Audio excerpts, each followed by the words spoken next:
So there's another conflict in the Middle East, and it's everything that the mainstream media is talking about. They're not really talking about the economy.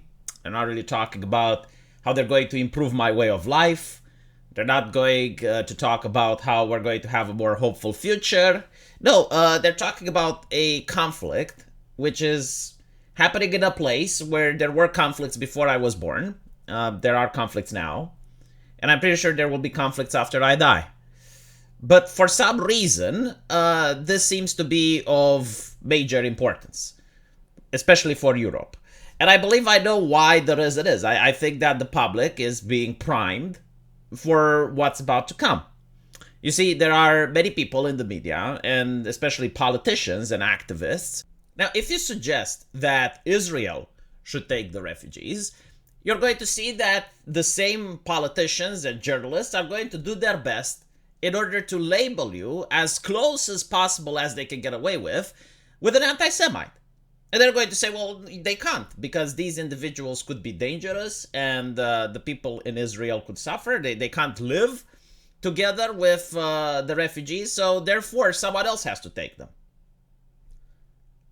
And it seems that the answer, like the same people that are making this argument, are suggesting that the English-speaking world should take them. It's the duty of the United Kingdom. As you can see, Scotland's First Minister says that the country is willing to take Gaza refugees. And it's bewildering, isn't it? Like it's the exact same individuals most of the time, especially in the media, that on one hand, they are making the claim that, well, they can't stay in Israel because they could be dangerous, and therefore Europe should take them, or the United States should take them. Now I want you to think about this, right? Because they will try to push the idea that, oh, so like you think these individuals are terrorists. Like they will try to push this thing that if you have any sort of criticism, then you must believe that all are evil. We're not talking about like getting one individual that we can check its history and we can check to see, what they did. And I'm pretty sure, maybe they have like an engineering diploma.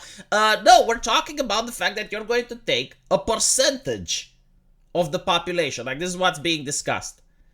And when you look at what happened the last time there were free elections in Palestine, they voted for Hamas. Like they voted. It's not like they were conquered or they voted.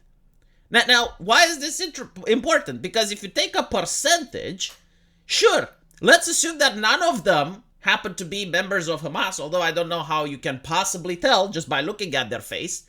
Well, let's assume that none of them happen to be affiliated or members of Hamas.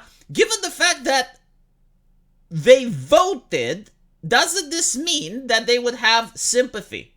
Wouldn't that mean that they are Hamas sympathizers? Some of them, not all of them. But the question is, how many is it enough until it is a cause for concern? Like if you take, 500,000 people and 10% of them have sympathy. Is that a number that you're comfortable with? What about 5%? Like which one, right? Like you will never have this discussion on television. You will never have a Western politician having to even entertain this debate, because what I think is going to happen, we're going to have mass censorship yet again. Everyone that raises the question is Islamophobic or anti-Semitic. Everyone that has any grievance is probably a grifter. Videos are going to be suppressed, demonetized, community guideline strikes. We know the drift.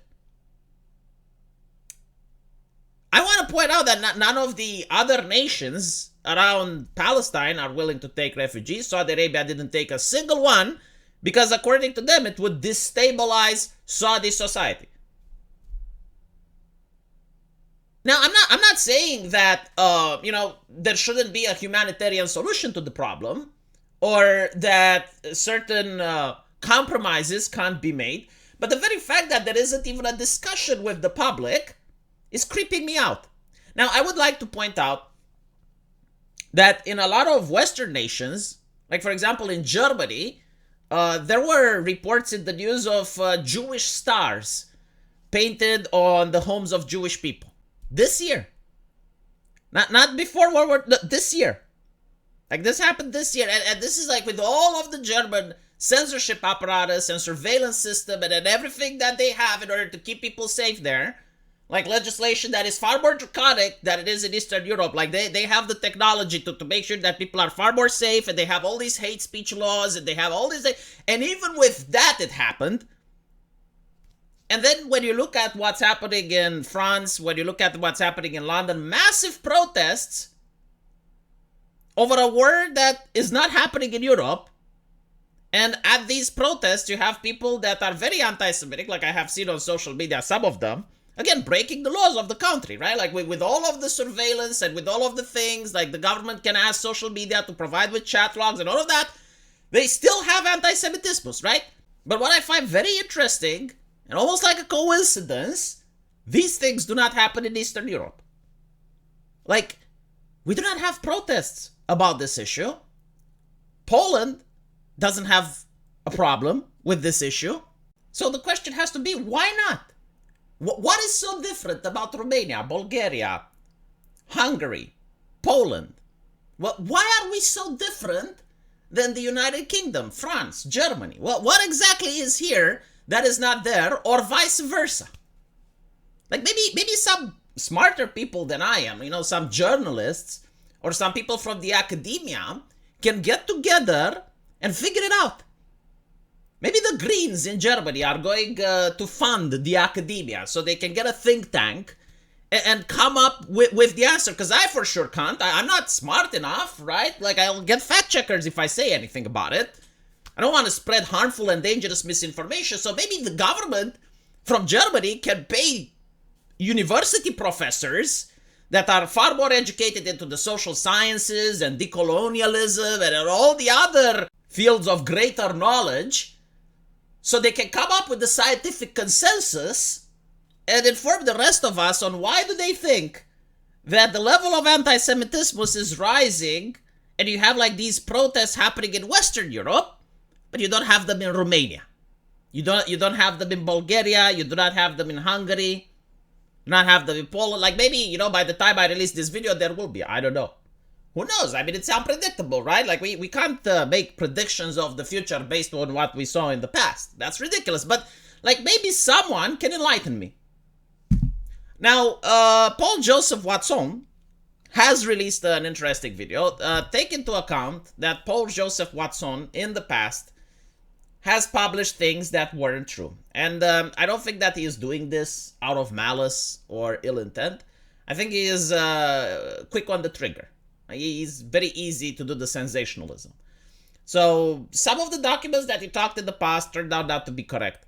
However, this, while it should be taken with a grain of salt, it should, however, be there, like, just so you know that if it's coming, you can go back to this video and talk about it. So basically, he's talking about some leaked plans, okay, like leaked documents, where apparently, the plan is to move the people from the refugees from Gaza, move them into Egypt, and then transfer them into Europe. Now, as we can see, the reason that I'm starting to take this video somewhat seriously is because there are already talks by politicians trying to prime the public to this. But they're also talking about the PR campaign, where you're going to have to push this to the public and force it on the public. And this is where I'm being concerned, because we already saw during the pandemic the capability of the social media apparatus to form public opinion, which, to be honest, is not really to form public opinion, but is to enforce compliancy. And I do expect that this is what we're going to see. This would also explain one of the reasons why the AFD is such a huge danger, because they're the anti-immigration party, right? So when this situation is happening, like, you do not want divergent opinions to poison the mainstream. And we get to see like how much support comes from left-leaning groups towards Palestine. So of course, like, the same people will have to advocate for, yeah, I mean, we need to take all of those refugees because otherwise we would be hypocrites. So the question is, will we have another refugee crisis after the conflict is over? And I think we will. Yeah.